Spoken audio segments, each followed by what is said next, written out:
how are you? I'm very happy to know that once more you are there participating in our lives of the Brazilian cattle.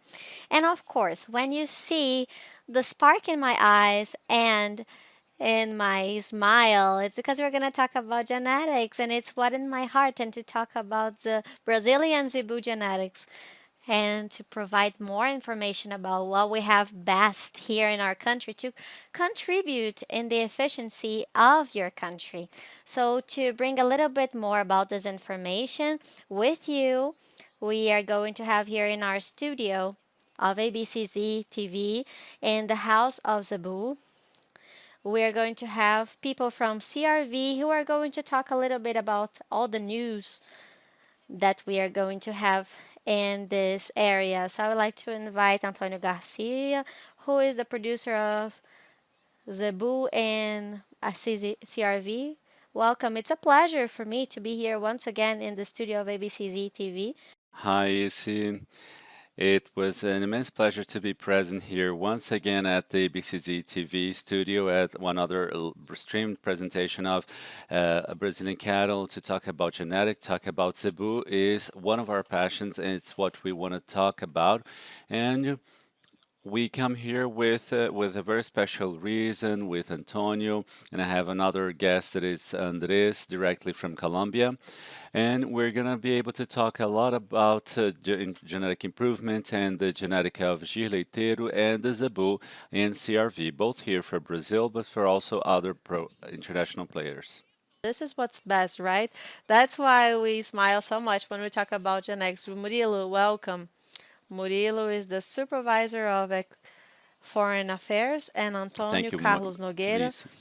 He's the manager of businesses and genetics. Welcome, welcome to our home in Cebu. And with you, Andres. Welcome. Andres Rincon is the manager of exports in CRV. He's in Colombia, speaking from Colombia, talking in Expogenetics. Welcome. Hi, sí, gracias. It's a pleasure to be with you. A special greeting to my colleagues, and for thank you for this invitation. I'm very happy to be here with you. Thank you so much. The satisfaction is ours. So I wish you all a great life, and please take that to your friends everywhere in the world in what's best in the technologies, in genetics, in the services that we offer. Okay, I'll be back in the end. Thank you very much, Is. Okay, let's continue here in this stream presentation here. And when we talk about Zebu and we talk about genetic improvement, it's a very big satisfaction of CRV to talk about this in Brazil and to the rest of the world. We're directly from Expogenetics, which is a major fair that it takes place here in Parque Fernando Costa in Brazil, and it has a very good place. It's a very good place for people here in Brazil and abroad to look. And we are a company of 150 years. And last year we have been here in Brazil for 50 years, and it's we have a great responsibility to for genetic improvement in the Zebu breed. It's a major reference in the Nelore breed and also in the Zebu milk and Gileiteiro as well. And we are trying and improving our portfolio, and we are also looking for a better genetically improved animal for Brazil and abroad. And here in Brazil, not only with a sale of semen, but also that we have brought this portfolio of embryos, right, that are being enabled to Brazil, right? Sure. Yes, Garcia. The program that CRV brought and here in Expogenetics, CRV Embryo, it's a program that we're going to make available for our clients in CRV here in Brazil and the world. We have embryos of the Zebu breeds that we have available for you. Yes, and Murilo too is also here. He's in charge of exports, and you can see an impact of the embryos and in the export amount of exports from other countries to other countries here to bring this genetic material in the semen, but also the embryos, right? Yes, really. We have been exporting a lot of semen doses, and we're also focusing on the embryos. And it's a program that has been sought after, and we're working with the logistics team and the documents also for us to take the genetic material to any country, then because we do have protocols that are available. Right. It's as Antonio mentioned and Murilo mentioned, we not only work with semen, we are also working with a project of embryos and trying to get genetic improvement not only for Brazil but for the rest of the world too. When we talk about genetic improvement, I'm going to mention some of the bulls that we selected for this stream presentation. So to see how much we always look for genetic improvement, the best bulls in the best farms in the country, and the ideal ones for your property. Within the Gileiteiro breed, we as the authority in Gileiteiro, without a doubt, one of the main portfolios here in Brazil is present within CRV. They're always proven, and we're going to be able to show you here today the quality, the genetic material that is offered both for Brazil and for the rest of the world. I'm going to ask to show here the video of the first video that we're going to start showing here. Grande Fulminante Five from Fazenda Calciolândia. That's one of the records of sales here in Brazil, best sellers in Brazil and the rest of the world. Fulminante that went through the testing in 2022. It has a very good pedigree and a lot of genetic consistency. And it has a very strong genetic quality, and it was tested this year with 799 kilos of milk, a son of Sansão, and it's a bestseller here in Brazil, and also one of the bulls that you work with for export, right? And people really are after this genetic material, right? Yes. It is a proven bull, and it's very popular also. And the central of CRV is enabled for export for many countries, so you can check with us and will be available to offer this genetic material for any country for export. And this is one of the bulls that is used in the project of embryo, right, Antonio? Yes, Garcia, Fulminante, as well as other bulls that you prepare and other managers of products, they use the best genetic material that we have in our portfolio, focusing, concentrating not only combining the maternal and the paternal lineage, as it is the case of Fulminante, bulls, a bull that we have embryos that are able to be exported to many countries in Latin America. So here we have one of the highlights of the group of CRV, the Fulminante Five, genetic consistency, and also let's continue. Now let's bring the next bull, and it's one of the leaders in the market, Grande Geogral Fivo de Brasília, and it's one of the bulls that is being used the most here. It has an opening of pedigree, and a big surprise from Brasilia because it has a very strong characterization and it is very fertile and also a bull that a phenotypical quality in his progenies and his daughters that are very proven. And for the past 2 or 3 years, the PTA milk testing is getting better and better. I have a large consistency in the milk breed or dairy cattle. And that's one of the bulls that people are really interested in, right? It's very popular in many countries around the world and a lot of the sons here. Yes, of course, we are exporting a lot of the doses of belonging to him because the doses will be able to be exported. So, Antonio, people talk to you about every week getting the embryos of this big breeder of dairy cattle, right? Yes, sure. Both here in Brazil and from abroad, we are getting orders of embryos and from Jogral. and they are available, right? We have organized everything. The embryos have been made and also conventional doses of this big breeder of Gileteiro with an opening of pedigree, and you can mate it with the main lineages of Gileteiro.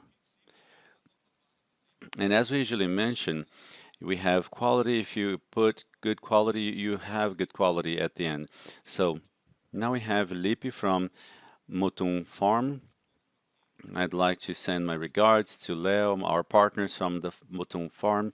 And here you have the leader of sales for 2 consecutive years here in Brazil and two leader of sales in terms of exports, right?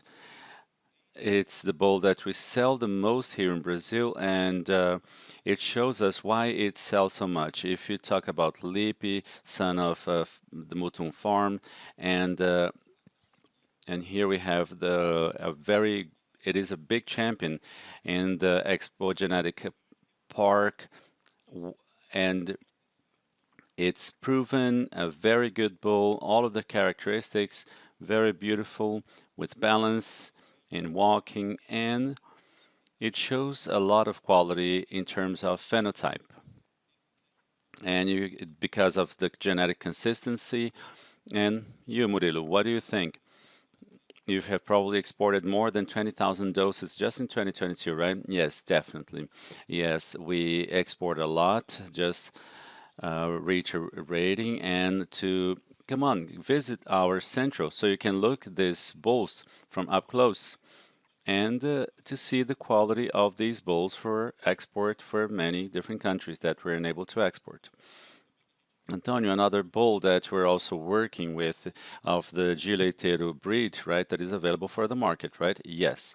As you mentioned, Garcia, CRV prepared these embryos with the best genetic material that it has available, as Murilo mentioned, with donors that are able for the production of the embryos and to export for Latin American countries. Without a doubt, is a genetic material that is aggregating to our portfolio. And another bull, next bull is that is very important now in Brazil and is being used very often in abroad, which is Grande Imperative Ach and Imperative Wad, right, from a young breeder, one of the youngest breeders of Gileteiro that is being used very often. His progeny is also lactating and females of a lot of quality, and we're looking for the sons of this bull to make up our group, and we're going to talk about the criteria of selection of the main zebu breeders in GCRV. We're going to talk about this selection criteria. So, Grande Imperative Wad, the son of Diamante and Ophelia on the maternal side, the main cow in Colombo Farm, and it has a lot of genetic consistency, a lot of balance, and a bull that shows us a lot of quality within its progeny. Let's move on to the next bull. The next bull in our group, which is Grande Gabarito Ávila. So Gabarito Ávila is considered the model bull of Gileteiro breed, and he was a major champion here in the Expo Zebu, in many other places, in competitions. He's one of the most popular bulls in Brazil. He was a very big champion and many championships throughout the country. And especially Colombians like it a lot, right? Yes, they do. They like Gabarito. And I'd like to emphasize that the exports, they are according to the sanitary measures for us to make the sales. So the official exports are within the official criteria to meet the sanitary protocols of countries. So that is, our embryos will get to your countries with all of the documents, everything, right, for you to start working with your associations, right, Antonio? Yeah, surely. That enables you, breeder, and that watches our presentation, the safety and the health protocols that are necessary that are in a concern within CRV when we export genetic material to deliver a quality product of sanitary quality. Well, now we talked about five major breeders in terms of Gileiteiro breed, and we talked about our portfolio of embryos, and if Murilo could talk about the exports, and now we can talk directly to you, breeder. We are from Expogenetics in our stand. We have a lot of bulls, especially in the lower breed here in our stand. And I'd like to make an invitation here that is really important to visit here and to let's have a coffee together. The whole team of CRV will be here, and our manager of beef cattle will be present here. All of the technical part team will be here. Murilo, Antonio will be here to talk about embryos too. So come visit us, have a coffee, and to observe the main bulls in the Nelore group here that will be present during Expo Genetics. As many people ask me, how do you do the selection of your bulls to be part of the CRV group, especially when it with dairy and beef cattle? What are the criteria that you use for your choice? Today, this market is extremely segmented in terms of niche in both in beef and dairy, and we are looking for bulls within these two areas here in Brazil and abroad. We look for bulls that have good phenotype with assessment and have an amazing program of genetic improvement of ABCZ, which is called PMGCZ. PMGCZ, and both for dairy and beef cattle, we look for bulls that have superior quality and genetic assessment and that have consistency in genetic lineage and that are going to increase and bring genetic improvement for you in Brazil and in the rest of the world. When we talk about the rest of the world, I'd like to talk with Andres Rincon about the work that we've been doing in our exports. Andres, our friend Garcia, thank you for your presentation and thank you for your question. In tandem with the group and our colleagues, managers of product, and our other colleagues with the support of Murilo and the supervision of international export. It's very important to provide for a demand, especially in the North and Central America. And we have differentiated genetic on also, and especially 65% in this order, especially with Girolando. And now currently we have a special force, the Nelore breed, that is being disseminated very well in the States and is being consolidated really well in Latin American countries. And we presented two types of markets, especially for tropical breeds and the European breeds too. And we are using a lot of tropical breeds that for tropical areas that come from Brazil too. And the bulls that have been mentioned have an amazing demand from them. And now we are seeing the results from the genetic perspective. His daughters are being consolidated and supporting the genetic basis and all of this family that have these bulls that are being consolidated in productivity and the efficiency especially. Since we have a very important responsibility to include the genetic material in the exports and the main bulls in exports, and also we to bring it to Brazilian and international markets too. So, what is the participation of Nelore breed in Colombia, Costa Rica, Panama, and countries to which we export the Nelore semen? What is the growth of the Nelore breed? I see the growth that is very high, and it's being consolidated. In previous years, it wasn't one of the breeds that were most popular for the production of beef production in these countries. Brahma was in Colombia, in Costa Rica, and Panama was extremely important. But now the Nellore breed it starts gaining territory for its efficiency and its results, and for it having a short cycle and high precociousness. These are the qualities of cattle breeders are looking for in South America and in Latin America in general, and it's being consolidated very well, especially in the Equatorian coast as well, and the Atlantic coast as well in Colombia, in Central America, and Panama, Costa Rica, Guatemala too.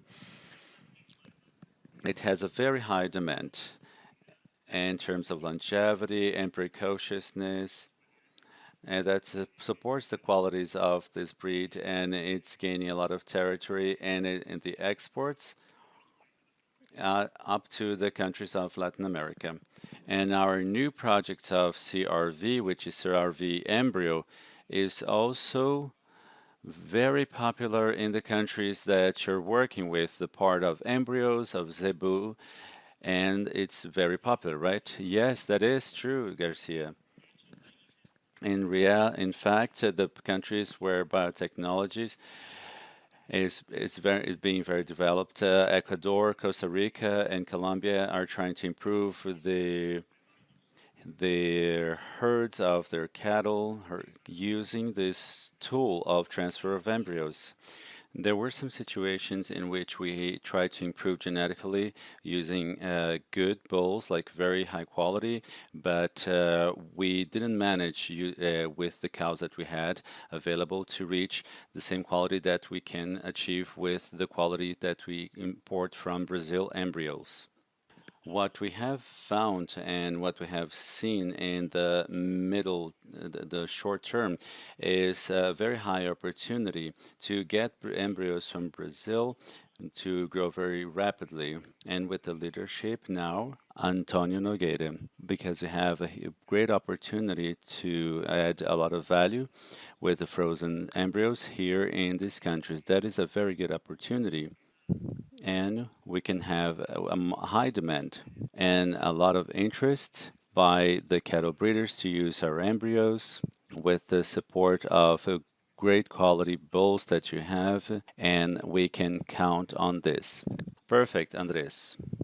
Perfect, Andres. And we're going to talk about this project of embryos. I'll talk to Antonio about this embryo project, how this project started, and what is the main goal, where we want to get with the project of embryos. Antonio, can you talk a bit about this and to tell the audience that is watching that wants to improve and accelerate genetic enhancement with the works of CRV and within the projects that CRV?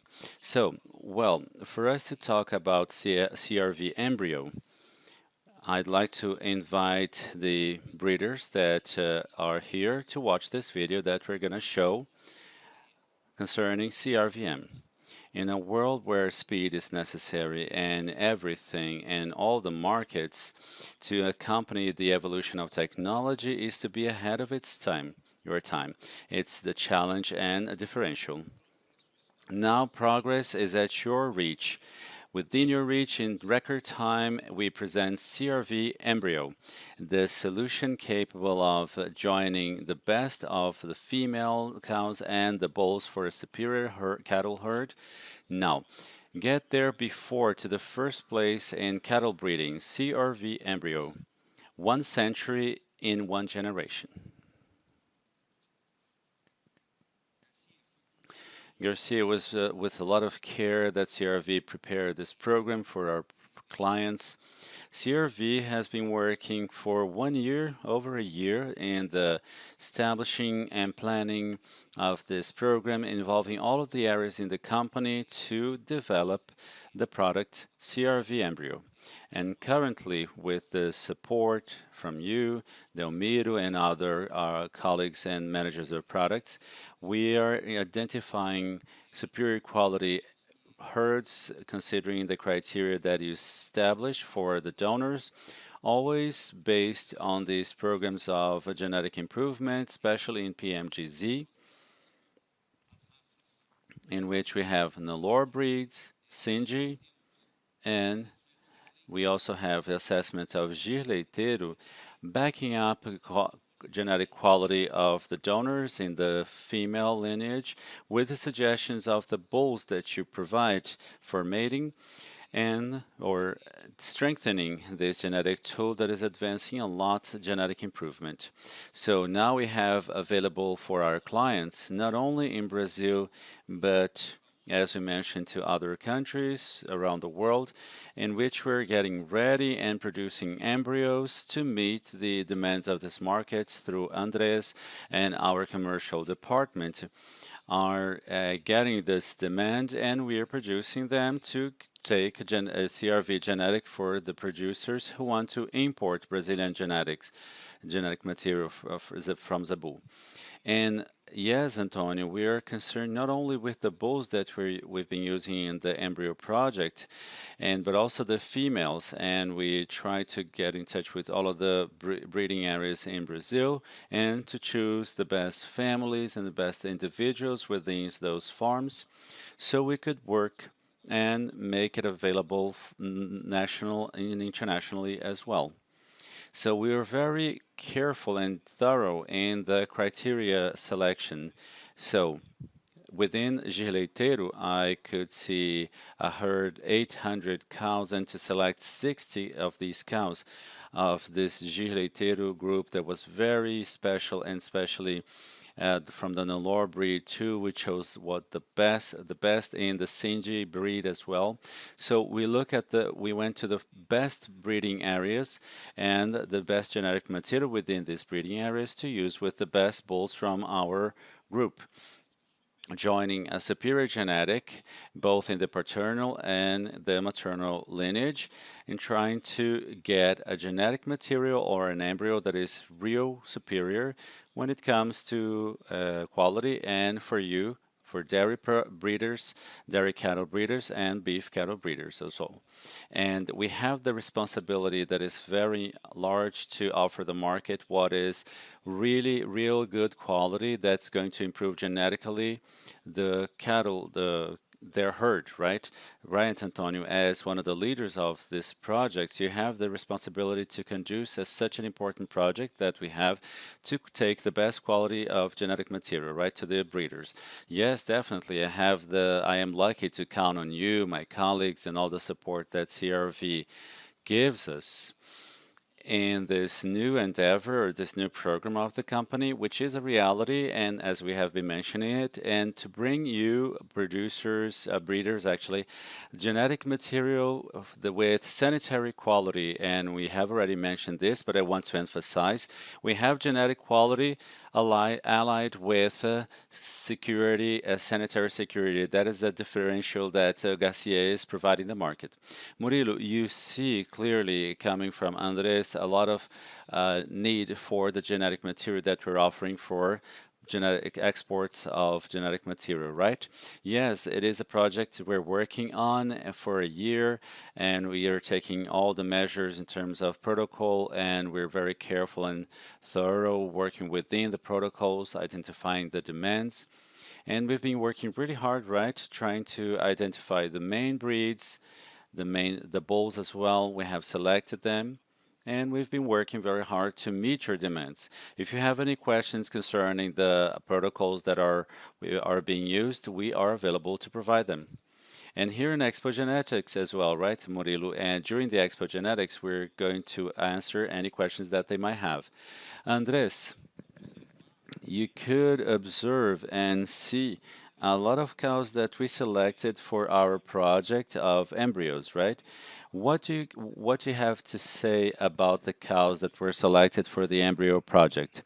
It's true, Garcia. Especially what makes us different and it makes us attractive for the export market is naturally the take into account that we can count on donors that have a genetic invaluable quality, especially because Latin American countries, uh, they are not found like this, and they are very selected, well selected cows due to the work, and especially for dairy and beef cattle. These are cows that have genetic value, mothers and grandmothers. They had a behavior and a productive characteristic that was very important. That makes it our program a lot more attractive, and we count on a genetic that supports from cattle breeders that have been recognized internationally. And this way, we can offer our customers and our clients a product and our embryos that have genetic support that is invaluable. Perfect, Andres. And what about Antonio, the producer that would like to know the genetic material of our embryo can go to you, can go to João Murilo and to me as well.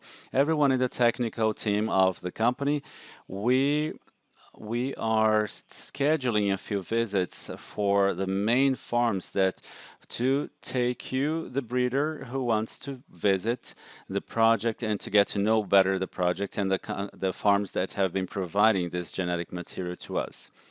So Antonio had the chance to go all of the farms and to see the quality of the donors. So we are planning to take the breeders to these farms to get to know the program and to know where this CRV genetic comes from, especially from the mother lineage, especially because the paternal lineage are from within our centrals and they are available for everyone who wants to see this genetic material. And it's also going to be present here in Expogenetics in our stand in CRV stand, and we're here available to all of you. Come here to visit and check what we have best, the best genetic that we have to offer.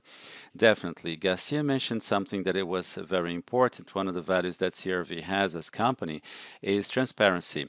So today we can welcome you here in Brazil, a breeder, our friend, and if you want to visit Brazil and now in Expo Genetics also or in Expo Zebu that is going to happen, look for CRV, get in touch with us and through our social media as well, schedule our visits in the farms where the donors are located, where the female lineage are, where which we use to produce our embryos. You will be very welcome, and we would love to exchange experiences with you and to present our products. In this case, more focusing more on the embryos, but also being able to know the to offer the semen that we can offer to you. We can explain, yes, we're available to answer any question that you might have.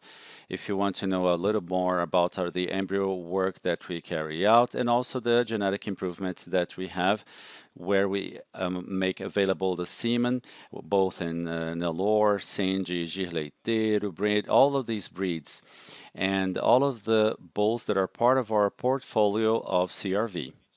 And we would like to thank you, and I'm going to start saying goodbye to everyone who's here. Andres, thank you very much for being here with us in this presentation, and a big hug for you, and I hope that we can be together in Colombia. Thank you, and my colleagues too from Brazil, Antonio Murillo, and a big hug and thank you for this opportunity to and for the invitation to talk here. We thank you, Andres, and we also thank Murilo, who is our supervisor of exports. He is an important part of our team. He helps us a lot within CRV concerning exports. I'd like to thank Antonio Nogueira, our commercial manager, and thank you, Antonio, for being here in this amazing Expo Genetics that an amazing fair that ABCZ is holding, and would like to thank ABCZ and Brazilian Cattle and represented by you, okay? BC, to be here once again with you. Thank you. To be here, present with us once again, with all of you. We thank you the opportunity of being here, sharing so much information. So after all, it's so good to see that this Brazilian genetics with quality and with safety can reach you and your country and help you in the development of the cattle raising that you have. So I'm very happy and thankful for having you accepted this live, but also to be part of the Brazilian cattle, participating in our actions and believing in our work. Thank you so much for the partnership. I hope that you are always with us and that you are very successful in Expogenetics. And for you who is there participating in another live of ours, thank you so much. Once again, receive our thank you and our hug. We hope that you are here with us again next time in all the other lives that we have with more information and news. So we'll see each other soon. Thank you so much. Bye bye. How good it is for me to know that you are there participating virtually in our Expo Genetic. Welcome to our Zebu house. And you are very special, and your participation is really important for us too. And at this time, we would like to share with you more information that is very, very important for you in your country to be able to develop cattle raising, innovation, competence, and sustainability with what we try to do here in Brazil. And for that, I have here a 10, grade 10 that is participating here with us. They are the new participants of the Brazilian cattle, and we have an enormous satisfaction to show you Fazenda Floresta or Forest Farm.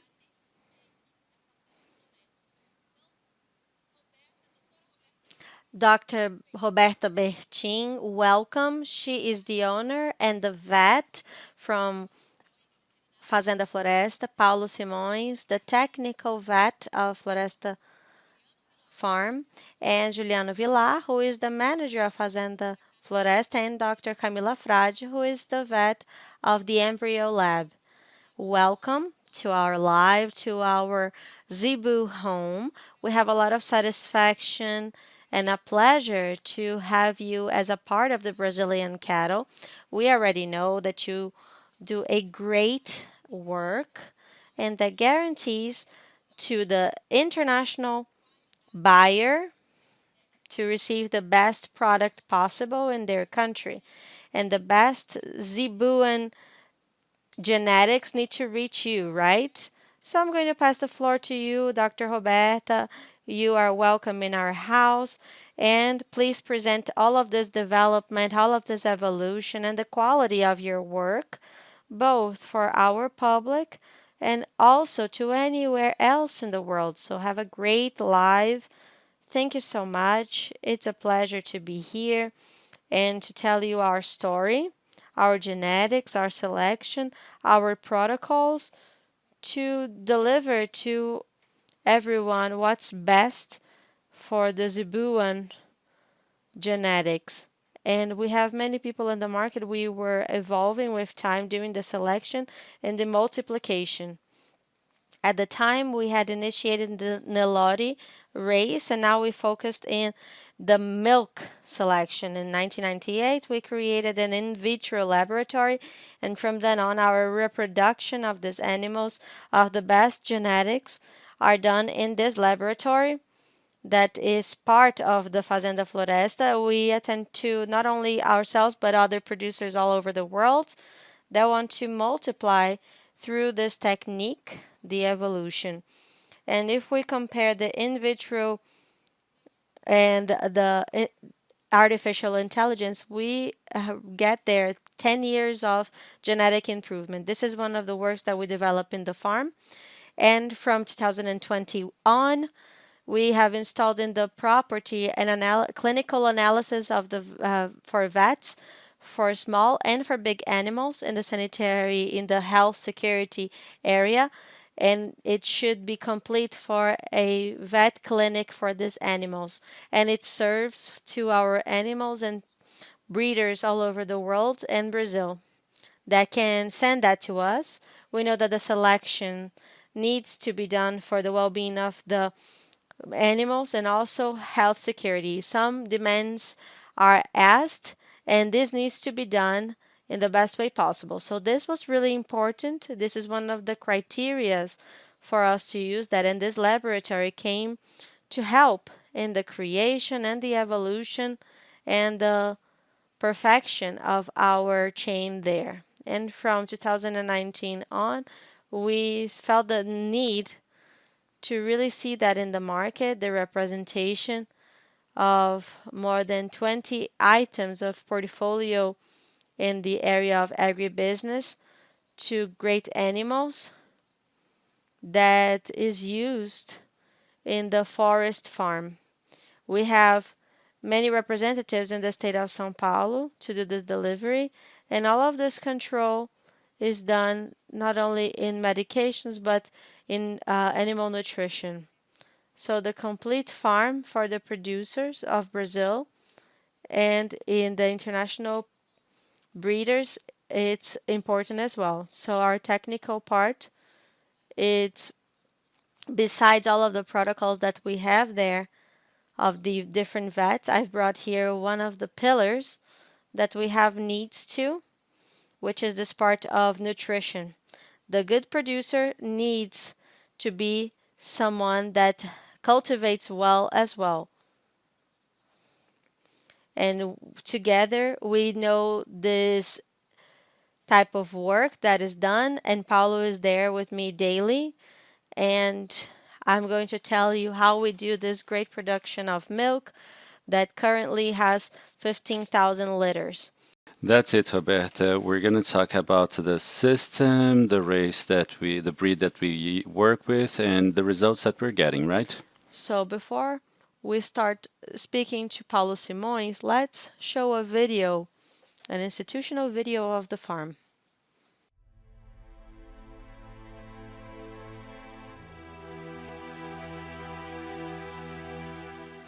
To conceive a business is to be filled with capacity.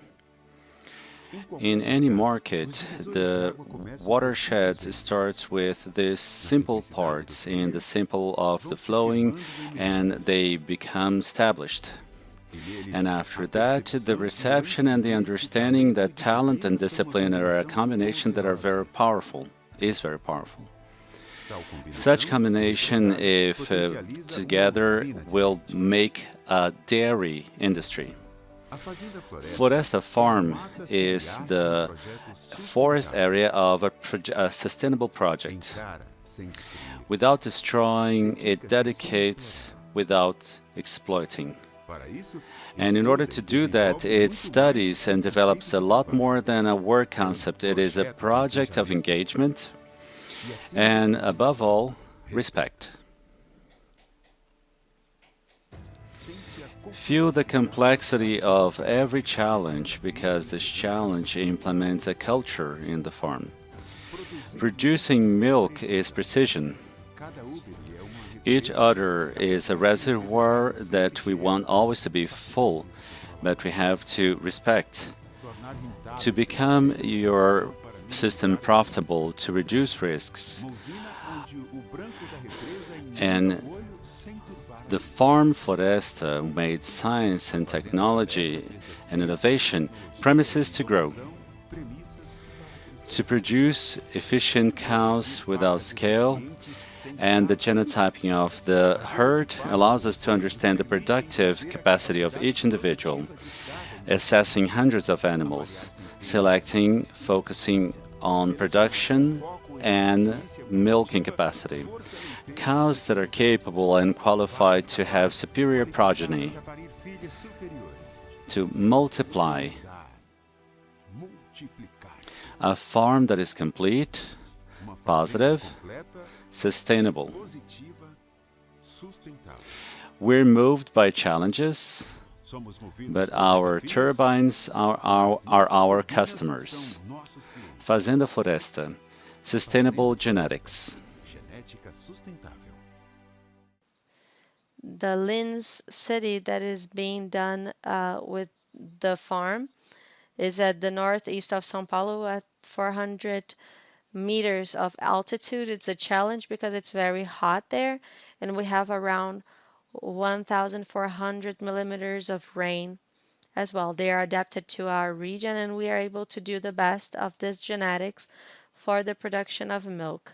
So we would like to ask for the next video for you about genetic selection.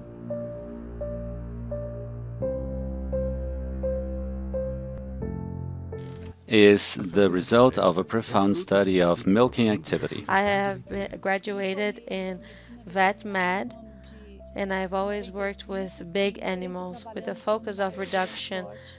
Focusing on milk and genetics, we went after the main references. These different properties and saw the efficiency in what was the best productive system. This way, we were able to see that we needed more irrigation for this type of milkery, and we've noticed that producing milk. We realized that producing milk and pasture represents the reality of most rural properties in the country, and that genetic improvement would help, and it has an invaluable potential. The cow produces a lamb, which is a milk that goes beyond the calves, and they can produce milk with a lot of quantity and great quality. Cows of Floresta Farm are conceived to produce milk in great amounts and high quality milk. They are raised with care and proper handling and using technology from the fertilization. Now we have the MDA, which is the administration of the milkery, with the process being well explained for people, and people feel that they're owners of these animals and they want to improve the the genetic, and they make a huge difference for us. The production of the young cows of Girolando is superior to the national average. Beyond the milk, the genetic consistency makes it possible to have superior cows and a philosophy aligned with the interest of new generations, modern cattle breeding, efficient and profitable. Floresta Farm, genetics that is sustainable. A little bit about our story and how we do our selection. And to have the improvement of the genetics, we need to also have the improvement of the feeding of the animals according to the need of each one of their ages. And for that, we have Paulo. Tell us a little bit about what you do in your daily activity. Tell us a little bit about the routine of production of this food and the people that deal with that every day. Yeah, when I started working here with Roberta, she was very clear. We want to work with half-blood and pasture cows. And so that was the challenge that we had. So we are in a place that is very hot in our region, so we wanted to produce pasture. So we had to produce the best pasture, and we needed pasture rotation as well, and especially the fertilizers and proper handling of this pasture, and for us to have the best pasture possible, to be able to for the cow to respond in the best manner possible. And that was easy then, because the selection of gears that we have here, Gyr cows, breed, they have very high production, and they're answering really well, and they're responding well. And Gyr, how did you select it so well, Roberta? We acquired them by the best selectors in the country, and we've multiplied this genetics. And one thing that I've learned, and I always ask, what do you have of best? What is the reference? We go to the auctions to acquire the best in the market, knowing the reference of what is the best, to have so many good results. Because what we've seen there is that we got 120, 128 calves, and to reproduce that in what we have the most is the evolution of the production of Girolando and the milk producing. Yes, for us who are nutritionists, that made it a lot easier, because now we have averages of 25, 26 liters of water, milk per cow, and in a herd of over 250 cows. So and they're free and center pivot. So this was the combination of this handling and the half blood was very good, right? That was done in the middle of the country, and it's what the tropical countries look for, right? A cow that is able to reproduce in several properties, and that is a model of reference.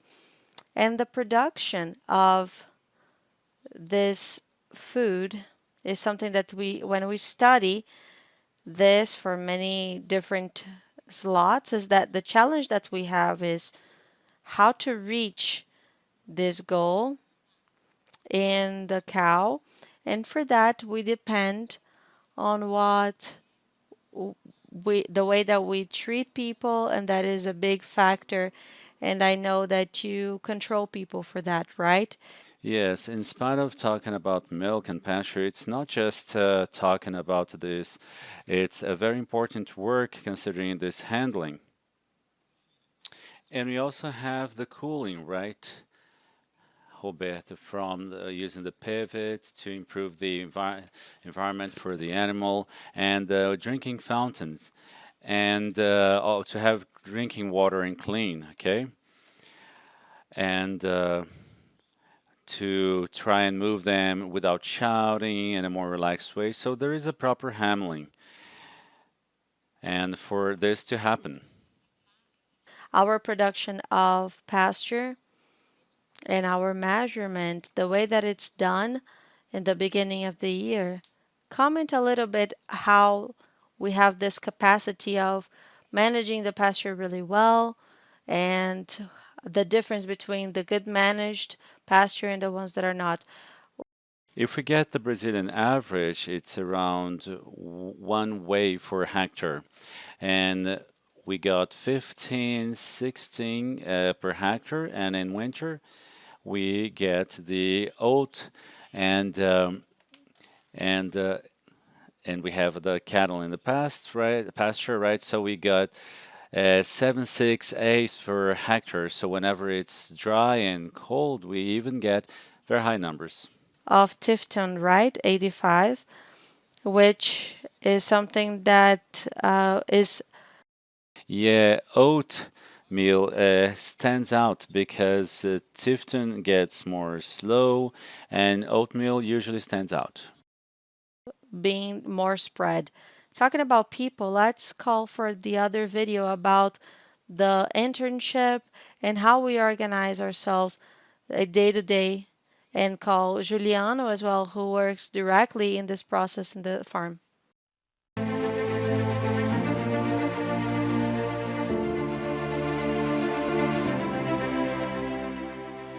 How to make a farm that is specialized in production of milk in each stage and of the production, how to minimize the risks and potentialize the opportunities, and to make threats leverages for growth.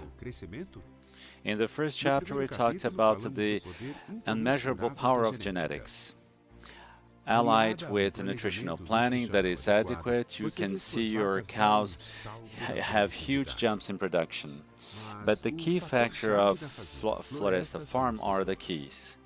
I graduated in veterinary medicine in 2013 after I started working here as an intern, and for me it was an opportunity to work here. And for me, I'm learning a lot here, and I'm very grateful to Roberto because we leave college and we learn there, and we learn here too. If the project is a farm that is highly efficient, it was necessary to have a team of professionals that are multidisciplinary and engaged in constant evolution. The quality of the milk, we worry a lot about it. We make this milk very good. The data of the milk quality, CCS, we have 258, protein 3.380, and the fat 4.1. A very good standard. With genetics, nutrition, sanitation controlled, and proper handling, we created a production system in which all parts involved grow. A passport to live in the new time. Floresta Farm has jumped ahead. Floresta Farm, Sustainable Genetics. Now, for this person that is dealing with the persons and collaborators in the farm every day is Giuliano. He is here with us and he can tell a little bit about our story, all of the courses that we do, all of the courses that we offer, and how people understand that. You can tell us a little bit of your story.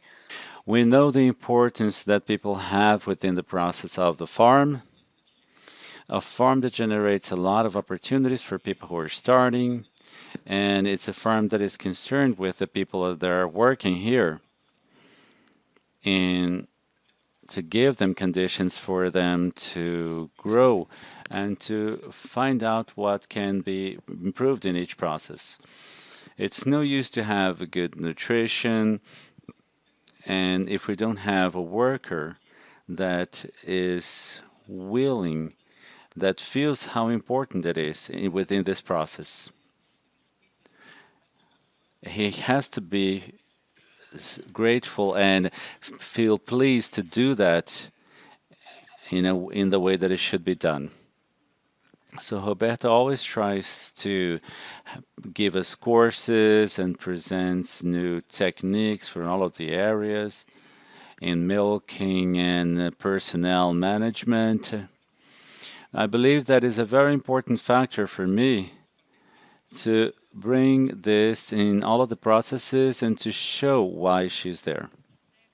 And within all of these processes that we are evolving in every day, it is important to also highlight that in all of the steps, what happens is before the cow goes to this session, we have a place and there are people that can prepare themselves to be ordained. So one of the importance that we see whenever we do the milking process is that this animal is already well taught and he doesn't give any issues to the person that is buying that. So we have all of the steps taught really well for the animal to learn.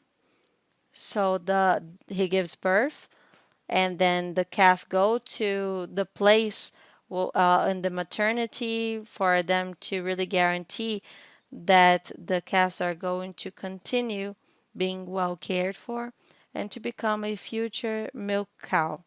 And then they go to the tropical school where they become the dealt with the people that manage these cows and that make them efficient and gain weight and get pregnant again. And when they get the right weight in the reproduction phase, it's protocol to receive new embryos. And since we do our reproduction 100% in the farm, any animal becomes a receptor. So they go through the entire process to get this management and diet of preparation. So the entire cycle is count with different teams and they have this training. So one of the things that I joke around there is that we have a milking phase that has enough quantity to all of the cows. We have a software for all of these animals, and I think it's really important to have this industry in the field. And that is a factor that is fundamental to manage all of the steps and all of the processes of what we have there. So, knowing how to manage that because a milking system should not never stop and it runs 24/7. The cow is always giving birth. The calves need this milk that we get from the mother, and the management of people inside with the animals is 24 hours every day, 365 days a year. So all of the steps are well controlled so that this harmony is given throughout the entire year. And this involves people. And when it involves people, they need to be trained to do what they do. And during all of the steps, If they are well organized, we can do this course of detection and problems that you see in equipment. So they need to be trained for that if they independently if they are animals or not. And please tell us a little bit about this follow up and training of our team, Paula. Roberta, I think that everything starts with the owner, right? We see that you're daily there, focused, you're within the business, and without measuring any efforts to give the best training possible for all us business associates. We see that it's an important fact. So this training can get to people. And Giuliano mentioned very well, without the people well trained, we can't do anything. We cannot do anything alone. And this is happening with all of the trainings. And we're really focused on the people. And I believe that's why everything works, is starting with you, believing in the people and the process and making this to happen. So the results are the people that are bringing us and with the focus on managing on people. So we're going to invite people to participate here with us with a leadership in the laboratories. Camila, good afternoon. Tell us a little bit about your team, how you work to be always happy and give the best result with the best emphasis on efficiency. And we have the best experts, everyone to give this guarantee, right? Yes, we have a team that is very competent. We have many masters and PhDs who have their expertise. We have a clinical pathologist. We have people from microbiology. We have people that deal with the serum. And each one of them is in their area of expertise to do their best for the diagnosis. And we have a very intense routine. We work on Saturdays, Sundays, holidays, and in the laboratory, it always needs to be this way. We can never stop working because we want to offer the best and want to do the best. Exactly. To show that a milk farm in the laboratory, it can't stop. It needs to be every day, and there are people there every day. So there's always, if a producer needs an emergency, for example, there is always someone there to help them whenever they need. That is a need that I felt as a producer that I didn't see that in the market before. So it's important for you to be able to have someone to count with and to count on. So for you who is watching us here in Expogenetic, please talk to us and come to Floresta Farm because this is going to be really important for us. So please schedule with us. Following, we're going to show the laboratory in the farm and tell us a little bit about our story. To see the project from one end to an end, we're moved by milk, innovation, technology. We face challenges and we make the most of opportunities. We believe that reaching excellence takes intense days, but it is a rewarding task. For me, it's basically a dream. I've been working with milk for many years, and due to the organization of the farms and this results, and Roberto, the property, the owner, and it's a very good farm to work with. Producing milk with economic sustainability, social and environmental sustainability. Every day we take new steps, we open paths for the future with actions from the present. It's not today that Forest Farm has a look to the future, year after year evolving, with a purpose that is clear to become a global solution in terms of genetic production of Girolando and Gir Leiteiro breeds of high performance. Forest Farm makes available embryos of cows with proven efficiency. Besides embryos, we sell heifers and calves and everything ready to aggregate milk and genetic to the properties of our clients and partners. A lot of people look for the cattle here because they're very really good. We have amazing results, on average 25 liters per cow, and pasture with very little with supplementation. All of it draws attention because nowadays in Brazil, it's this situation, and culture of forest farm always thinks about confidence, security, and the best results for our clients. Discover the concept of forest to produce genetic, farm forest, sustainable genetic.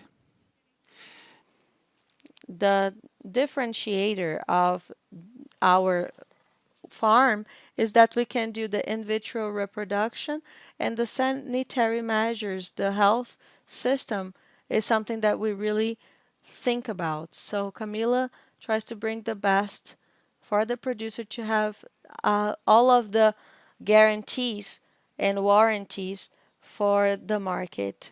Dr. Camila, that is what we do, right? For the producers of Brazil and for ourselves.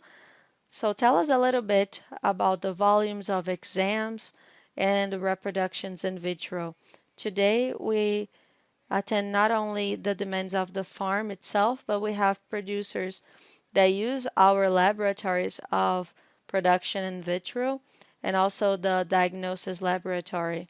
So we help many producers, not only in the state of São Paulo, but also from many other states that are spread in Brazil and abroad.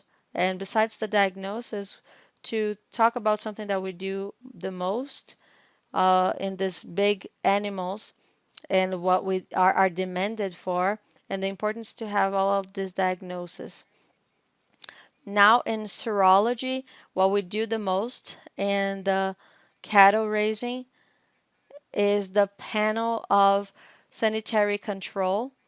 So, the BVD, the IBR, Klepto and Neospora. Those are the agents that we search for the most, and a little bit of diarrhea and respiratory panel. When we talk about calves, that's important. That is one of the demand, especially for production of milk. And we have a huge demand when it comes to research on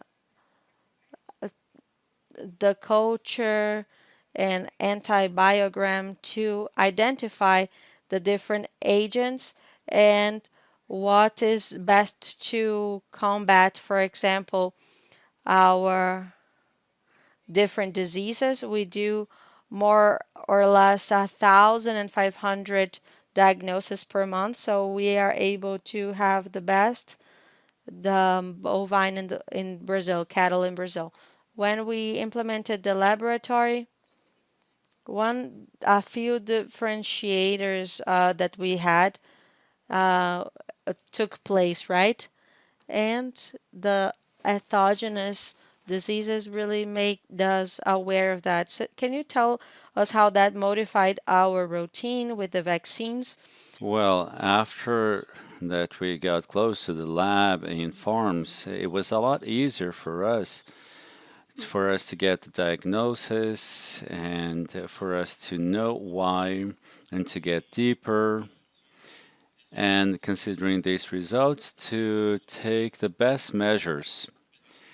It's best vaccine, use the best vaccines, or even to have a treatment that is more effective. We also managed in the lab to eliminate or got rid of the animals, and which was a big bottleneck. And all of this, we looking for more productive animals and always to providing the clients what's best and more healthy, right? For example, in the auctions, all of the animals already have a certification that was granted by a lab access that that animal is not BI. So even for people who are buying that genetic forest farm, is that is being very well served. They are buying and they can have the guarantee that they're getting a healthy animal. And going back to the genetic, it's so rewarding after an auction and observe that, and then now the cow is even producing more, you know. So I believe that the genetic is part, and this part walking hand in hand. This is very important. I believe that the farm is providing quality of genetic and sanitary measures for the client who buys. Yes, for sure. And it's important for everyone that deals with exports because the international market have demands in the market and they can see that we're following all of their ISOs. So for us to understand a little bit more, let's call for the other video about our laboratories. To be a center of production and genetic improvement of breeds G. leiteiro and Girolando, to produce milk with sustainability from one end to the other. Evolution and continuous improvement are within our DNA, a journey in search of a model of a thorough work.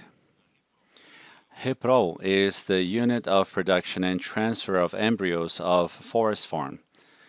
The experiences acquired in the activity made us realize that the increase in productivity of the herd is also associated to sanitary aspects. We broadened our acting with incorporation of the lab access, developing diagnosis solutions in trying to search and increase productivity.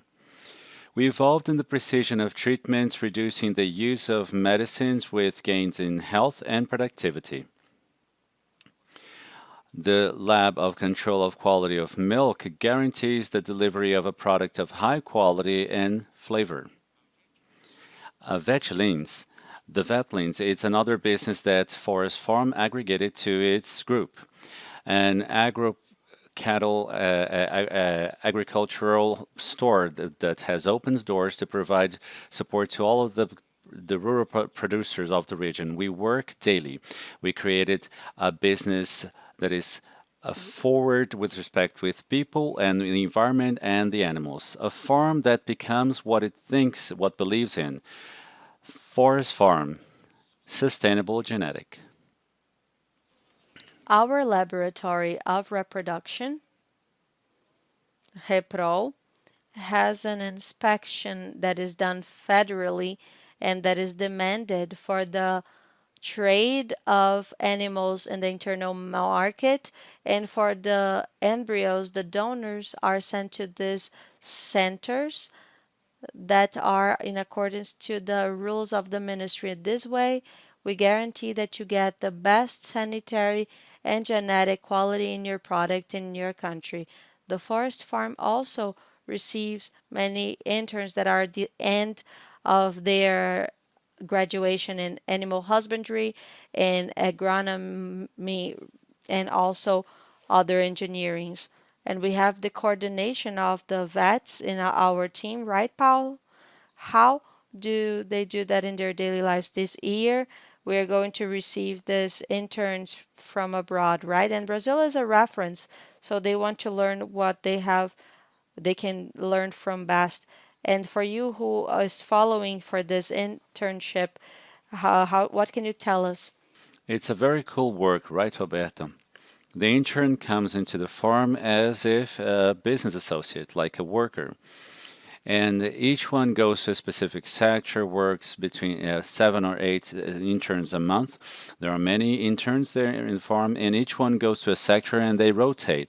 And they work along with the workers, so they have their time off along with the workers. So that helps a lot the farm and also helps them because it's a practice and learning that's very interesting for them. And now we're going to receive people from Latin America, and the forest farm is with their door, its door open to pass on the technology where we are the reference of Zebuin. And some are clients of the farm, and now they're going to be able to do the management on a day-to-day basis in the farm. Yeah, it's going to be cool. It's a work that is expanding. Juliana is even studying Spanish, right, to talk to people from abroad. Camila too, yes. The interns are looking for these laboratories. They are all doing this complete management in the sanitary area, and they find it really interesting that they don't have that in their country. So Brazil still is the reference worldwide about that, right? Yes, and the farm is a reference as a complex, and we do not find it anywhere else. We can have a laboratory of reproduction of embryo of both of cattle, a diagnosis, and also a pharmacy and a genetic diversity that is wonderful for people to see here. So it's great. Camila, you said it really well. When I was about to graduate, I wanted an opportunity like this and I didn't have it. So it's in a complex such as this, in a farm like that, it's really interesting for those who are learning and going into the market.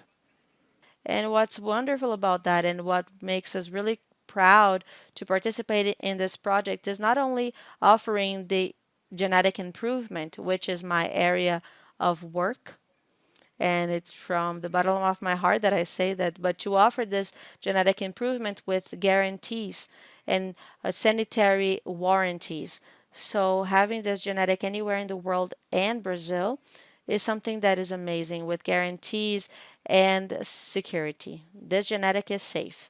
So this is something that is very beautiful and it's done by the farm and needs to be copied and admired, and whoever has the opportunity needs to come close and see it in person. So now, if you want to, you can schedule this visit in Brazil. Whoever is in the Expo Genetics, we are waiting for your agenda and please come visit us. Roberta, how happy I am to learn a little bit more about your work, but I know that it doesn't stop here. I know that you still have some auctions that happen every year and that we could share that with our audience. Please tell us a little bit about that. Yes, well, we have the as the best. We sell these animals in auctions. And farm, we have two auctions yearly, so it's bi-yearly, and other auctions that are done in partnership with other producers. So there's always the opportunity of acquiring the best in genetics in Giro, Girolanda, and the national market. That is fantastic because not only today the Brazilian breeder can acquire that, but also the international one. He can leave his animals here if his country doesn't have a way of receiving these animals there, right? So there are so many opportunities. Look how wonderful this work is and how much technology and innovation there is. I was really happy about this internship that you offer. We always work with that, and I was in the technical area and trained interns at my time. So I'm really grateful for the ones that gave me opportunity to be an intern as a zootechnician. Just I am from the corral, just like the rest of you. And for us who like that, that is a great satisfaction. And you who are a undergrad in different areas of vet, zootechnician, and all of those areas, you can be an intern here in the forest farm. It's great. It's very good for us to produce what's best in a product that is most produced and consumed in the world, which is milk.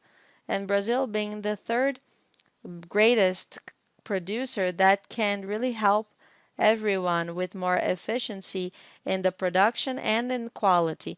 Please come with us and get what's the best and be part of this world because milk is what really hires the most in agribusiness. That is very good. And I feel so flattered when I see that there is an opportunity of knowing people like you guys in Brazil and having the opportunity to really make this genetics, this work that you develop, can indeed reach the other parts of the world, any other place in the world, to take this food safety and improve the social condition of their countries, and to really make us fulfill this mission in our country, which is to feed the world.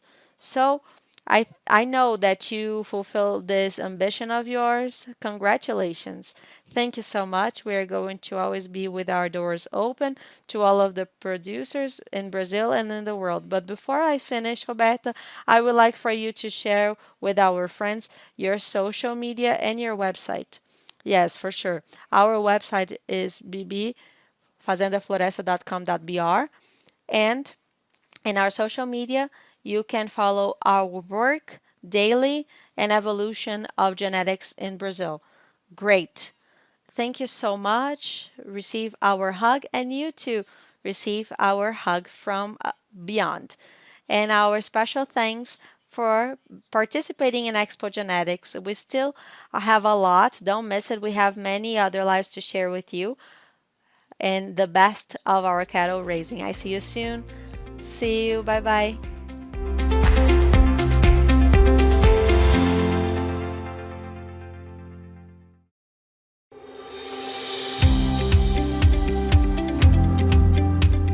Hello, my friends. It's always great to have you here with us participating of our activities that have become not only international but national as well. And today we are going to discuss a topic that for me is fascinating. How are we going to reveal talents in agriculture and livestock production? After all, do you think that it's every day that a talent is born in a farm? I will tell you, it is not. It's the fruit of a lot of work and a lot of dedication. And this team of experts who are here with me today are going to tell you how hard that process is. So, here today with us to discuss a little bit more the day to day, the behind the scenes, what happens in the work developed in the breeding area of ABCZ, we have Lauro Fraga Almeida, the manager of genetic improvement. Oh, you have to tell us everything. All right, I will. Thank you very much for inviting me. Okay, also we have here the technicians Mauro Bueno da Fonseca and Paulo Ricardo Martins Lima. They are the new kids on the block, the new technicians of ABCZ. For us, we can say that they are really the new generation coming up, right? We have to tell them because this shows that we have a history. And it's true. It's good to know that there is a new generation of people coming in, so we can pass on the responsibility to their hands. After all, we have too much responsibility, right? Yes, yes. We are new at ABCZ, but we are seasoned professionals as well.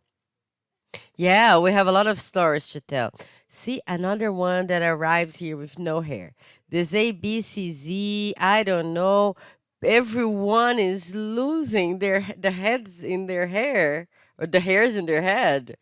Yeah, yeah, I came prepared. I came prepared for that. Yes, it's easier to work, right, in the farm. Yes, it is.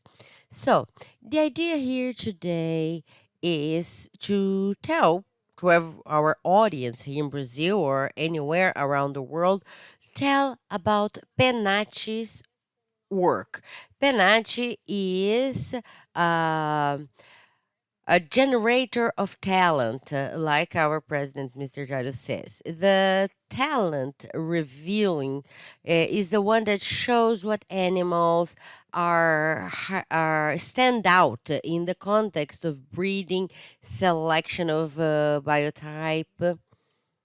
But we know that is not every day that we find that the bull is born. We have several animals participating at Penach, but we know that behind that there is a lot of dedication, there is a lot of work from breeder, from the technicians of ABCZ, from your teams. Oh, by the way, the Mavi is not here. Mavi, a kiss for you. We missed you here. Next time you should be here. She is the girl in this team. Okay, so next time please be here. So, the idea is to tell people from the very beginning what happens. I want to know what are the problems you face. Mauro, start telling us how things happen. Well, I will start in 2010 then. That was the first year, the first edition. We arrived here right after you left the management of PMGZ, and Mariana came to dairy and I went to beef. That was Penache's first edition. The producers, the farmers would vote, and then the technicians of ABCZ and the animals that received more votes, the centrals would choose. In that year, if I'm not mistaken, it was six Nelore and one Tabapuan that was going to the central. They were going to freeze the semen and we had to distribute the doses. Oh, you mean give it away? Call people and offer semen? That's easy. So we were able to do that. And after some time, it was time to call new animals in the next year. And then there was the second year, third years, and this is the 13th edition. We always had a lot of people helping and supporting us throughout this journey. The last one was Rafael. Remember? Yes, I remember Rafa. He was in Cuiabá and then he went to Imperatriz, and we wanted them to hire them to help us last year. But they came in right after Expogenetica. This is their first, Mauro and Paulo. It's their first. Oh, are you ready? We wanted them to have at least participated of Expogenetica last year, but let's see this year in practice. All this time, really, we get to know breeders that were not well known before. We enable the test of first line breeders and also the ones that have 30,000, 40,000 of birth. So this possibility of bringing everyone together is great for a great aspect of the program. Sometimes you don't even know how well you are ranking within the breeders, and here you can find out. And as for the dose distribution, we see that there's always a lot of breeders using the semen. It always grows. Oh, that's a contribution, Mauro. We have to think that on the one hand, we can identify the potential of the work of breeders, may they be big or small, because people need to know that sometimes we have animals that come here from very small breeders, and they are a huge surprise to everyone of being able to identify that talent, because people think that the best animal are only in the largest farms, but that's not actually true. The selection work can happen anywhere at any time, and the best thing is to understand that there is that side, but that there is also this other side, which is bringing the semen that's going to be distributed to other properties, other farms, and that you are on both ends of this process in on the properties as well. This is a program that I see, as you said in the beginning, is a program that reveals talents. It reveals the talents of the bulls, but also of the breeders, right? As Lauro mentioned, sometimes a breeder doesn't even know the potential they have in their farm. A bull that may be a bull, central bull, and when this bull comes to Penati and they go through all the phases and the breeder starts to see the potential of this animal, of the bull, that they see that they have a promising bull, for them it's a huge surprise sometimes. And for us, it's great satisfaction to be able to see the satisfaction of the farmer on their faces when they discover the potential that they have, the potential they have to produce such a differentiated animal. Yes, I believe that it's very good to provide opportunities so that everyone can feel capable. Because, in fact, they are. Everyone is capable of producing, maybe not the same volume, maybe not the same scale, but with the same quality. Sometimes talents, right, that arise.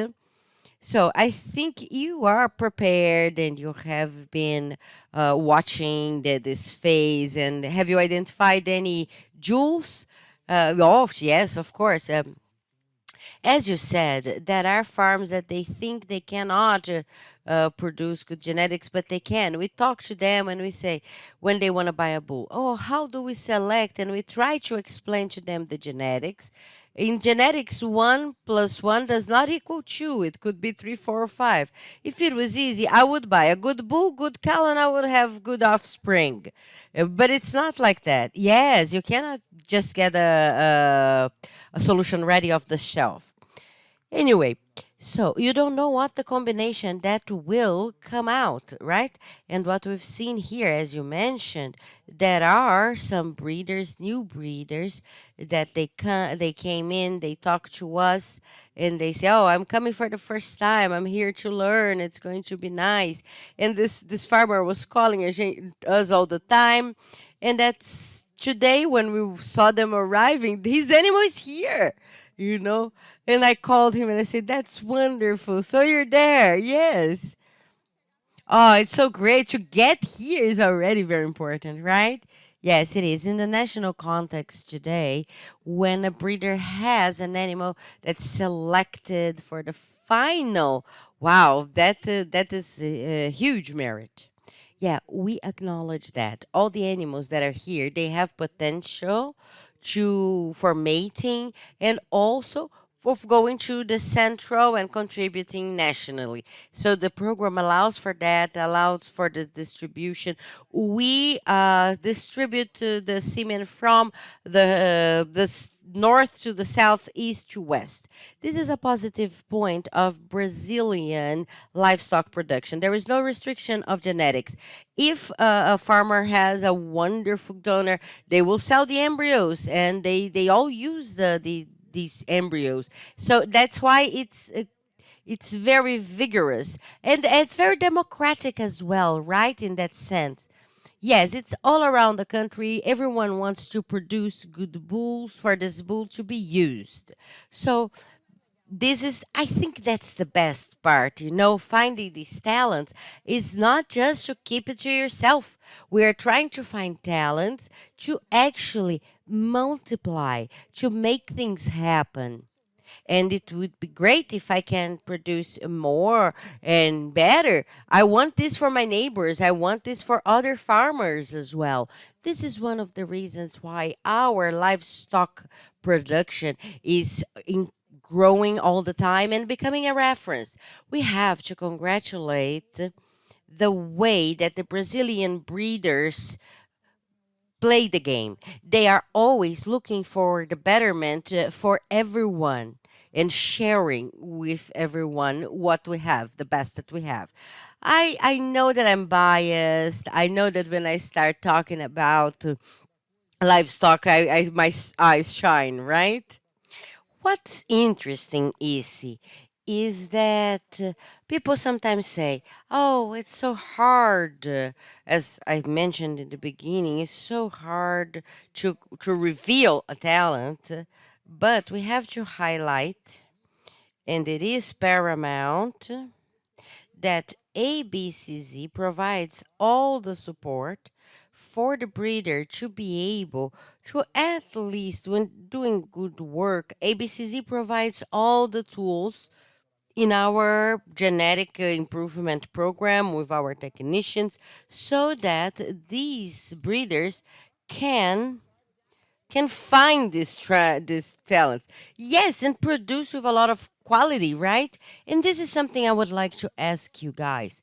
Actually, I would like you. I'm no not the one asking the question. I want you to tell everyone, our audience, all these phases. Most people who are watching us, they don't know how long this process really is, how many phases are there, and how we have to go through all of them, you know. Actually, just going through the phases is already very, very good. But if you're classified, it's huge merit, right? So I would like you to tell everyone in a very objective way so that we can understand well how Penachi works, so that everyone can say one day, wow, I think that maybe I can take part in that. So let's tell them to see if anyone that's watching us today, last year, next year they say, "Oh, I'm here today because I watched you talking last year." We're going to start from the end then.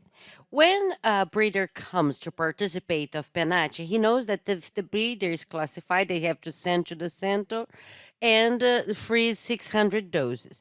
Some bulls are more requested, and then when we reach 40 orders, 40 times 30 is 120, 1,200 doses. So we donate 20 doses and we always ask a little bit more because at least 900 doses we are able to get from that donation. There was a time that we had 54 orders, and I called my friend Elita Erica. She worked at Grandeni at the time, and I told her that we had this 54 orders. And I said, "What are we going to do?" But she was actually very happy because she knew people wanted the semen of their bulls, right? The other was Antonio Aurico. He had as many orders, and he said, "No, don't worry. We are going to provide the 30 doses." So this gentleness, this openness on the part of the breeders, and they are willing to donate despite of the amount. They see that the breeder wants to use our genetics, so that encourages us to work more and look for smaller bulls with less demand and distribute it, because this bull may become a talent. Yes, and in fact, they may be the ones that later stand out. Let's talk about Mukesh. Mukesh, for example, in the year that they passed, Mukesh from Colonial, it was not hired by a commercialization central. They frozen a distribution central, which we can do, and then after the production of this bull was being born, he became a bull from the central. And at some point, for 3 years in a row, it was amongst the most sold Siemens in Brazil. So after they are distributed, the production is seen and they are acknowledged. And how do we get there? Well, the first filter, the current filter, we have a period from in which this animal was born, and we introduced the RFI. Oh, could you please explain what's the RFI? Some people wouldn't know. Okay, so at first we divided in two groups, from 18 to 24 months and from 24 to 36 months.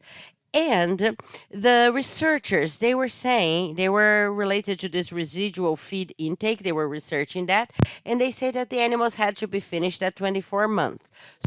Reduced the ones, for example, from February to August during the year, the bull that was born in that period, and the number of participants went down 35%. We did have some complaints saying that they were taking them very early.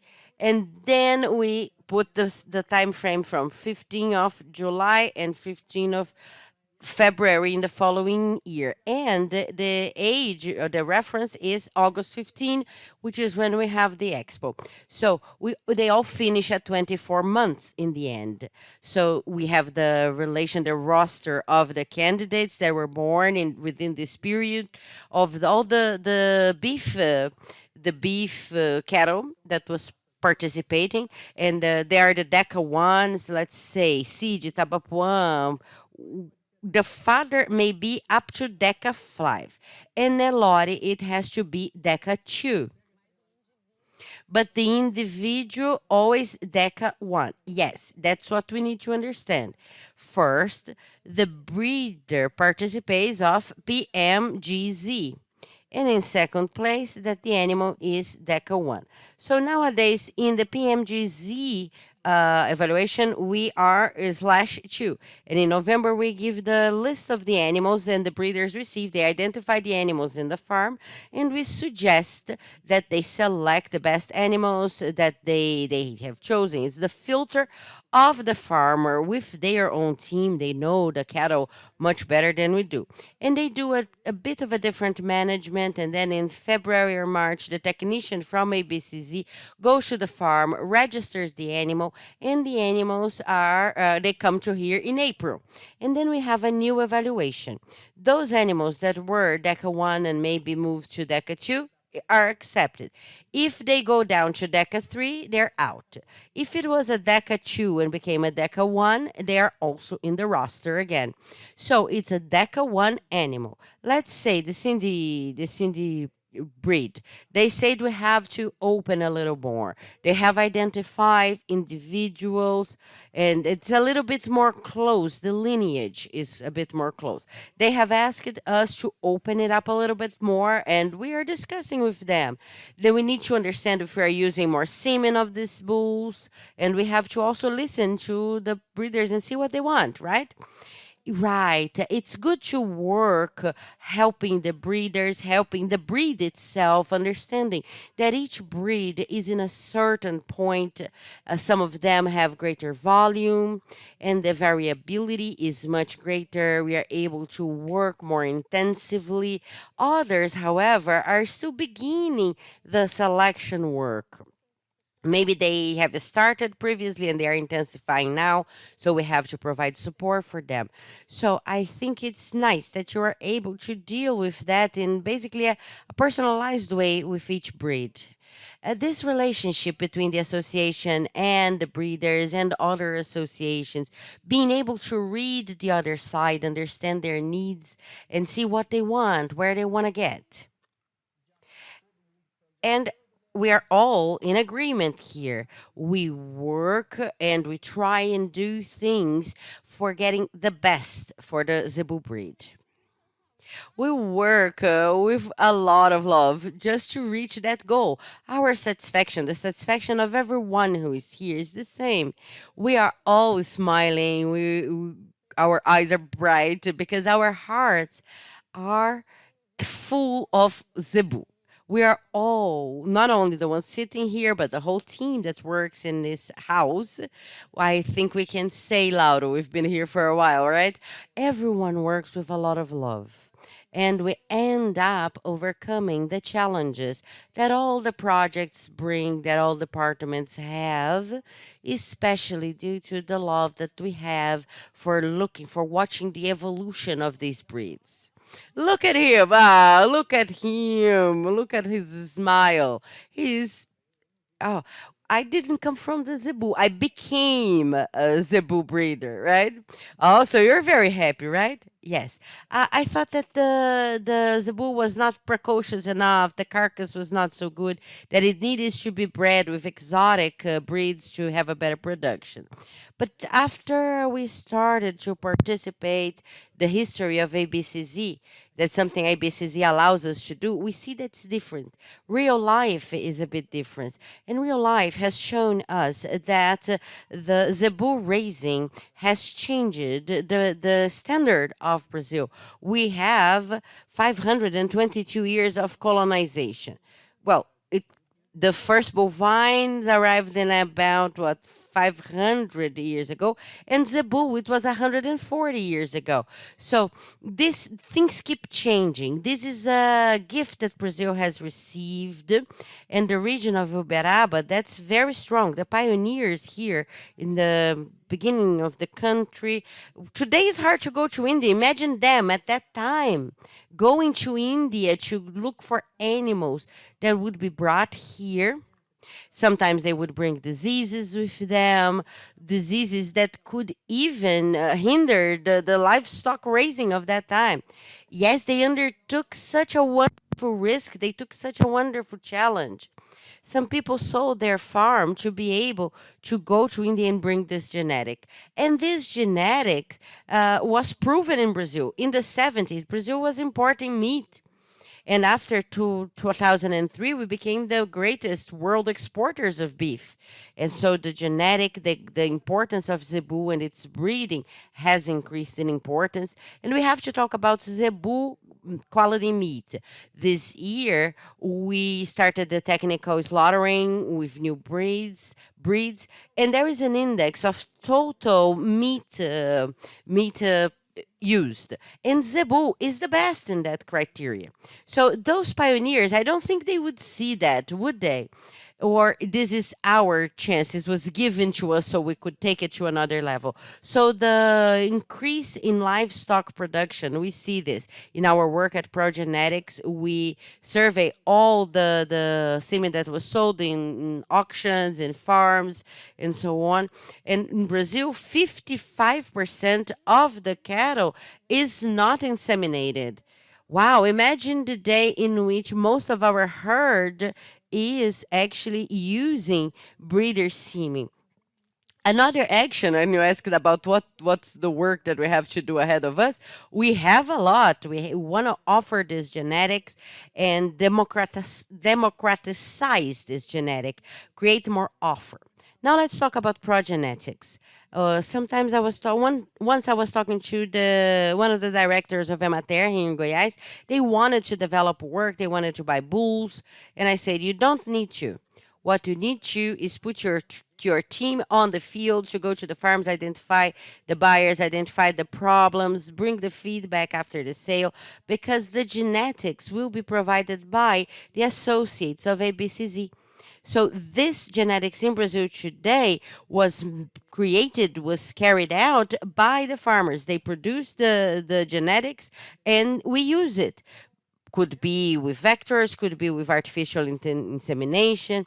So the breeders, they do this with love. They want to see that calf being born, growing up, being evaluated, and later on its semen being used in larger scale. This is the spirit that moves us and help us bring all these animals all throughout the country. And I will tell you something else. Whenever I have the opportunity to really open a market in a new country where we have the possibility of collaborating, we've increased the production in these countries, increased productivity, and the opportunity to take the work of our breeders, of our families, because these are families and more families that have been working for decades with a lot of dedication. And I do imagine that this condition, this situation, taking this genetics is, be it with the animal or with the generic material itself, opening markets so that it can be sent to other countries and increase their productivity. This is wonderful. I'm not just helping the Brazilian breeder. We are helping also the people, the population of other countries, that in addition to ensuring that they have food security, we are also improving the social conditions of this country. So sometimes we look only around our own surroundings and we think it's something small. But here at ABCZ, you have seen me say that several times. Come out of the box, look around. You have no idea. I say that especially for people who work in the registry. They have no idea where is the consequence of your work reaching. A technician that goes and provides support for one of our breeders, sometimes he doesn't know that his work has repercussion in the quality of the meat and the milk that is being produced in a country very far away. Many families are being fed with that. How we have been able to improve the social and economic conditions, not only of our breeders here in Brazil, but in another country where they received this genetics. So I believe we are very privileged to have this possibility. Actually, we have to congratulate the breeders here in Brazil that they are avant-garde, that they saw this in the future and they continue every day, one day after the other, working in order to make things happen. Yes, and they're doing this on based on excellence. We who work with this, we know. Yes, when we see those results in our GDP, right? Is the foundation of our economy is in the agriculture and livestock, and this is the fruit of everybody's work. Yes, that's what's really really good, right? Paulo, tell us one thing. In addition to all of these contexts that of livestock raising that we work with and everything that you like, well, tell us what touches your heart the deepest when you say, for example, one of the main reasons why I was happy to come here work in this house. What was that reason? Ooh, that's hard. Well, if it was an easy question, I wouldn't ask, right? I asked him before we started, Paulo, what do you like to do the most? And he said, oh, I love my daughter, spending time with her. And I say, I need to know what touches his heart. I need to get more information. Well, Mauro and I we have always been connected to ABCZ. I've known Lauro for what? I think more than 10 years, right? Here, it's like 10 years is a short time. I think it was 15, right? Yeah. Laura was still in Espírito Santo. Mauro, I met now, but we have had met before in the events, and I think that helped. That helped us to be here today because everyone recognizes that they see us together and they acknowledge that we wanted to participate of ABCZ and we were waiting for the opportunity. When then the opportunity came, it came in the right time and everything worked out successfully regardless of we being in ABCZ or not. We have always been participating. Well, I think what you mean is Zebu has always been part of your life, either here in ABCZ or out there. Exactly. With the name tag or not, we were participating as if we were part of ABCZ before, and now we are actually part, and we have a lot of friends here. Lauro, he was always our friend. I'm from Brasilia, and the office in Brasilia, I know everyone. They've been my friends for many years. We've always had close contact. And today we are partners, we are work partners. This is what I usually say. When we love Zebu, we can't deny it. Our eyes glow. Well, we got here, we discussed the topics of breeding. We have developed several projects in our house and the evolution, as Laura and I have seen several projects evolving in here in our house. But I do want to ask you guys a question that I asked in the beginning of the week to José Kian and Henrique. They were both here in this podcast as well. How do you see our agriculture and livestock 3 decades from now? If you think that the previous question was hard, imagine this one. Thinking one generation ahead, it's easier. But what about 3 decades? 3 decades from now, how is your daughter or your children or your grandchildren will see the livestock raising in Brazil? Well, it's hard for us to envision it. I try to believe that it will be as the best that is possible. The advancements based on what we are working today, I believe that up ahead will be seen as a great achievement. I think my daughter will look back and say, "Wow, you did this way," like criticizing the way we did it back here, because I believe it will be much easier in the future. But we are the beginning. We are the seed that's being planted, and then that will generate, will bear fruit in the future. I believe that is more or less like that. Yeah, if we are talking about seeds, we are planting quite a lot. Well, the fruit of our work, if you look at the end of the chain, is to produce food. And today, unfortunately, we see that there's a lot of people that are still starving around the world. So the way I see it, I see our work contributing to stop hunger in the world. Things are very dynamic. Nowadays, we talk, we've been for a long time on the road. And when I graduated, for example, Izzy and I were the same time at university, right? We had never heard of genomics at university. Things are very dynamic. Science is very advanced, and I think that's the way that we have the path that we have to follow. We have to be aligned with science because science may not be the answer to everything, but is what gives us the foundation for answering a lot of the questions we have. This is how I see it. I see that we are on the path for contributing the best way possible. I believe based on everything that we do and the way we do it, the way we carry out our work, we are taking the correct path and we see the results. As you said, in 30 years, I believe I will have been able to contribute a lot to this, to decrease the problems and the deficiencies that a lot of people have, the difficulties to eat protein, for example. Lauro, tell me one thing. Do you believe 30 years from now it will be easier or harder to identify talents? I think that the difficulty of the individual, it's hard. You have two animals, one is going to be better than the other, right? But I am sure that the animals will be completely different and much better than the ones we have today. I graduated in the 80s.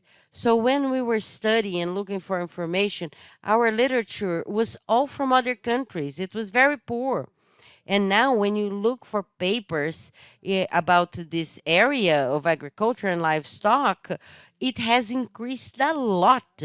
We have a lot of published articles. We are now in the era of genomics. Whoever who has read the book 1984 or who has watched 2001 A Space Odyssey, we know that things will be different. Some people don't want to evolve, they might take it slower, but I believe that in Brazil we have a lot of breeders that are at the forefront of this process, and I believe it will be a majority in the future. When we talk about the price of calves, we were talking about what 6 arrobas, but now it's much heavier. So this genetics is spread. We didn't have knowledge about pasture, for example. Our pasture comes from Africa, right? We improved this pasture now, and I do believe there are several areas in Brazil that they will be dedicated to livestock. They're not suited for agriculture, but we will create a livestock production with greater precision, greater accuracy. We will fertilize this pasture and have more meat per hectare. We will have more fertile cows. We never thought that a zebu cow could be pregnant in 12 months or freeze semen at 12 months, right? And we see that today. So I believe our livestock production has a lot of room to grow still. Some time ago, when we heard that the cows were polluting the planet, we thought that that was absurd, but we couldn't prove the opposite. If you look at a cow, I don't know, ruminating, meditating, the cow is meditating when they ruminate. So they were not harming anyone. And today we have been able to prove that the balance of carbon in Brazil is positive. I know that we will have enough papers to show that, and we will have this acknowledgement for the Brazilian livestock production. And we, as we're part of this process, we will know that we were part of this process. Even we believed in the process, even if a lot of people were saying negative things about it. We are undergoing a transformation. We acknowledge that our livestock production is good, is efficient, and it needs to be profitable. Our agriculture is very vibrant, Okay, the countryside of Brazil is investing, is working, is benefiting society as a whole, and livestock production is part of that. It deserves that merit. We will have a more productive livestock production. And now, talking about Brazilian cattle is bringing this all around the world. We always wanted that. We have never been colonizers. We were colonized. So we wanted to share what we do, the good things that we do. And I see our livestock production distributing our zebu, becoming a great collaborator all around the world.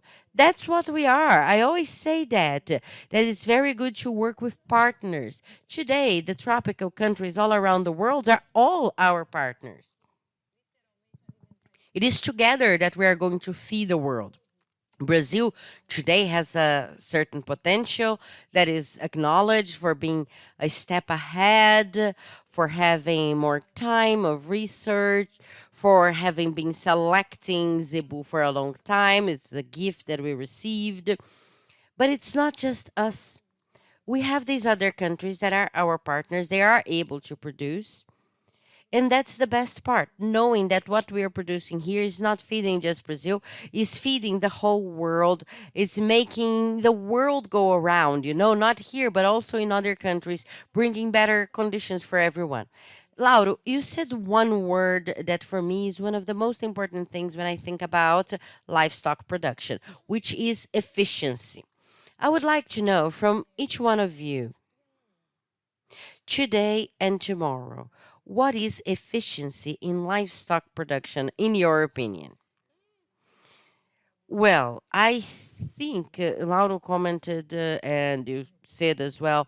For me, I understand that efficiency is when, for example, Brazil as a country is known worldwide for producing raw material that goes to other places, processed and resold to us. I think that in terms of livestock production is the opposite. And Brazil doesn't know a lot about that. We don't talk about that so much. We took a raw material, zebu as a raw material, and the pastures from Africa. That was raw material again. And we took it and we modified it. We transformed it. And now everyone wants our transformed product. And people are not talking about that. We have to talk about that. In terms of zebu, we improved it. The zebu is from India. It's the cradle of the zebu. But they come to us to take our genetics. Yeah, and why do they do that? Because we were able to improve it. And we are still improving it. And we will continue to do so. And Brazilians need to acknowledge that. I have prepared this, I took it, and I'm giving it back to you in an improved manner. The same thing happened with the pastures. We have been improving, and now they want to buy our pastures. Well, I think we have to tell the world that we are not the villains, let alone the opposite. Brazil is a country that has always contributed and continues contributing to livestock production, especially. Yes, and we are very efficient in that way. That's how we mark our efficiency. And you, Mauro, I have no doubts that we are already very efficient. However, increasingly, I see the efficiency in our area being able to produce food, which is the ultimate goal, in a sustainable manner, in a manner that we can coexist well with the environment and still generate wealth for people and for the country. So I see that we are efficient already based on that criteria, and we have contributed tremendously to that. Unfortunately, the media shows things that are not correct, that are erroneous about livestock production and the environment and the way it affects one another. They say that the farmers are the villains. Yes, and we need to make this clear to everyone. So for me, that's efficiency, being able to produce increasingly more in a sustainable manner, And here we have another program from ABCZ that should be cited. It's Integra Zebu. We work with this rationale. So ABCZ is doing its part to be efficient. We are efficient and we are going to become more efficient. We are going to improve on that, following the same path, and we can't go wrong. Yes, we will continue on this path. Lauro, we have to close, but our chat was so fast that the time flew by. We are down in the end. Actually, we actually exceeded the time a little bit. So, what would you like to say in conclusion? Well, efficiency is the person living well with a certain economic activity and having profit. Working with livestock is not easy, but it's possible. The value of the meat, the value of the dairy, the value of the land is high. We need to provide this value to reward producers. Brazil has been working a lot, and there's a lot of people thinking, struggling to try to, for example, recover their springs in their farms, or replenish the forests, the riparian forests. So the farmers have to be paid for that. And at the same time, they will produce something that gives back to society as a whole. So efficiency is tied to good management. As an association, we work in research to encourage and foster research so that when we recommend a bull, when we show those bulls in our summaries, we know that that bull is more profitable either for beef or dairy. It's a full context. What we want is to see a greater number of people associated. We want our associates to be happy with their production. There is nothing that compares to watching the cows being born, the calves being born. And we want the farmers to accomplish their dreams. Yes, that's efficiency, not just in terms of productivity, but also for life, right? We see both producing well and being happy with what we're doing is extremely important. This is efficiency. And I do agree with what you said that unfortunately, I wouldn't say the world abroad, but let's talk about Brazil. In our country, people do not know how the breeder, the farmers, how much they are concerned with animal welfare, how much we are concerned with the land, and how much we want to preserve the springs, the forests.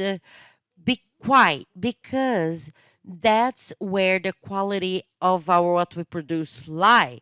With that we can create a better environment for our animals. They will be more productive and we will be more efficient. Our greatest challenge is to tell people here in Brazil and abroad as well how much the Brazilian farmers and breeders work with dedication, efficiency, and love. Because overall, I think people do their best when they do it with love. And one of the greatest examples of love for what they do is that of the breeder. I think we're all very proud of that. Yeah, and actually, I would like to tell you, ABCZ is part of a project from PEX, which is a partner of Brazilian Cattle. And in the next year, it will be 20 years of this partnership. We are part of a project called Panagro. Panagro is exactly focused on, together with other associations of the Brazilian agribusiness, take to the world this awareness of how we produce in agribusiness as a whole. That's why we are always very proud of what we do, because we live that in practice and we know what we're talking about. I think that's the way.